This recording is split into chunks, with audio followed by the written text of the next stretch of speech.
दोस्तों, इस दुनिया में जितने भी जिंदा जीव हैं, ईश्वर ने हमें उन सब से बहुत कम दिया है। हम पक्षियों की तरह उड़ नहीं सकते, मछलियों की तरह तैर नहीं सकते, बाज की तरह नजर हमें नहीं मिली, चीते की फुर्ती हमें नहीं दी गई।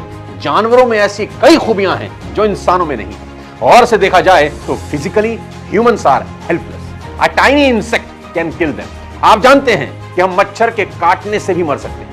डेंगू की बीमारी हमारे सामने है कि एक मच्छर के मात्र काटने भर से प्लेटलेट गिर जाते हैं और कई बार इंसान की मौत हो जाती है ना? कितनी अजीब बात। अब शतरंज के खेल को ही उठाकर देख लीजिए। हाथी, घोड़ा और ऊंट, इन सब की ताकत एक प्यादे से कहीं ज्यादा होती है। प्यादा जो इंसान को रिप्रेजेंट कर रहा है।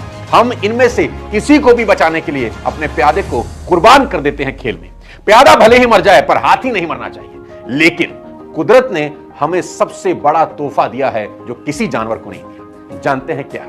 The greatest gift that humans have is the ability to think and believe. सिर्फ सही सोचकर हम अपनी पूरी जिंदगी बदल सकते हैं। देखिए, शतरंज के खेल में हर ऊंट खेल के अंत में ऊंट ही रहता है, हर हाथी खेल के अंत में हाथी ही रहता है, हर घोड़ा खेल के अंत में घोड़ा ही रहता है। लेकिन प्यादा जो खेल का सबसे कमजोर मोहरा है, वो सिर्फ 6 कदम दूर चलकर थोड़ी सी मेहनत कर खुद को बिसात के सबसे शक्तिशाली मोहरे रानी में बदल सकता है। ये खेल ही कुछ ऐसा है। ठीक है, हम पक्षियों की तरह उड़ नहीं सकते, लेकिन हमने हवाई जहाज बनाए। हम मछलियों की तरह तैर नहीं सकते, तो हमने पनडुब्बी बना दी। बाज की तरह नजर हमें नहीं मिली, तो हमने लेंस बनाए जो कई किलोमीटर तक देख सकते हैं। चीते की फुर्ती हमें नहीं दी गई, तो हमने सुपर स्पीड कार बना दी। साथियों, हमारी नियति यही है कि हमने एक जैसे मनुष्य के रूप में जन्म लिया है, पर हमारी कीर्ति इसी में है कि मृत्यु के समय एक समान ना हो। भले ही हमारा जन्म एक मिडिल क्लास फैमिली में हुआ हो, लेकिन हम सब मेहनत कर अपनी क्लास बदल सकते हैं। भले ही हमारा जन्म एक अनपढ़ मां बाप के यहां हुआ हो,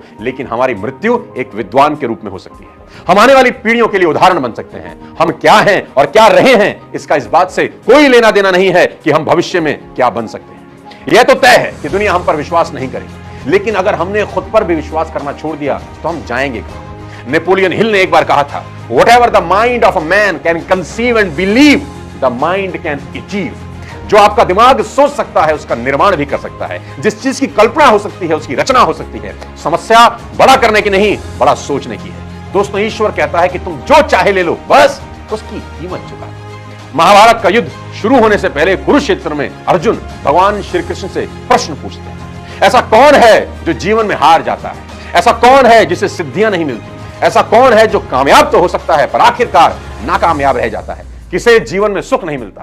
तो भगवान अर्जुन को एक ही उत्तर देते हैं, संशयी आत्मा विनश्यति। जो इंसान डाउट में रहता है, जिसको सेल्फ बिलीव नहीं है, वो इंसान जीवन में हार जाता है। सुधा चंद्रन की कहानी आपने सुनी होगी। वो एक बेहद शानदार डांसर थी, शास्त्रीय नृत्य करती थी। 10 साल मेहनत करके उन्होंने अपने आप को इस विद्या में पारंगत किया। उनका बहुत बड़ा सपना था कि दुनिया का सबसे दुर्गम स्थान कैलाश मानसरोवर, जहां भगवान शिव का निवास स्थान है, वहां कथक की प्रस्तुति करना चाहती थी। उसके लिए उन्होंने पूरी तैयारी कर ली थी, लेकिन ऐन वक्त पर एक एक्सीडेंट में उनका एक पैर काटना पड़ा। लेकिन उसके बाद भी उन्होंने हिम्मत नहीं हारी। सिंथेटिक पैर उनको लगाया गया, वो वापस खड़ी हुई, चलना सीखा, फिर से नृत्य सीखा।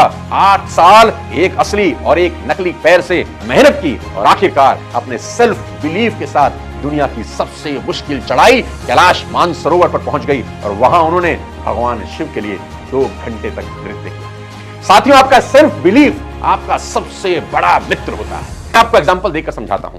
माइकल फिलिप्स जो विश्व के सबसे बड़े तैराक साबित हुए, उन्होंने 2008 में बीजिंग ओलंपिक के अंदर 8 गोल्ड मेडल जीत सनसनी फैला दी और अपने ही हमवतन अमेरिका के मार्क स्पिट्स का 36 साल पुराना रिकॉर्ड तोड़ दिया, जो उन्होंने 1972 में बनाया था, जब उन्होंने स्विमिंग में ही 7 गोल्ड मेडल अलग अलग कैटेगरी में जीत लिए।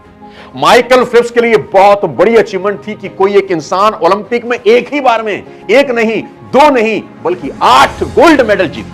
शाम को प्रेस कॉन्फ्रेंस में एक पत्रकार ने माइकल फिलिप्स को कहा, today must be a very lucky day for you. आज आपने 8 गोल्ड मेडल जीते हैं, आज का दिन आपके लिए बड़ा खास है, बड़ा लकी है।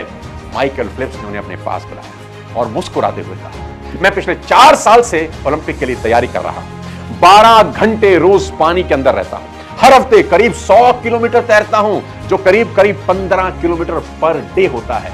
और अगर आप 365 गुणा 4 गुणा 15 करेंगे तो करीब करीब पिछले 4 साल में पानी में 20,000 किलोमीटर तैर चुका हूं। आप भी अगर ऐसा ही कर लें तो आप भी अगले ओलंपिक तक मेरी तरह लकी हो सकती हैं। Friends, there is no magic button, only 3 words to find your self belief, repetition repetition repetition. एक ही चीज को बार बार करना है, इसी से आपका सेल्फ कॉन्फिडेंस बढ़ता है और बिलीव सिस्टम सॉलिड होता है। साथियों, कहते हैं सारा का सारा खेल सेल्फ बिलीफ का है। सर्कस के सामने से गुजरने वाले व्यक्ति ने हाथी को बंधा देखा। उसने महावत से सवाल पूछा कि इतना बड़ा विशालकाय गजराज इतनी छोटे से संगल से कैसे बंधा रहता है?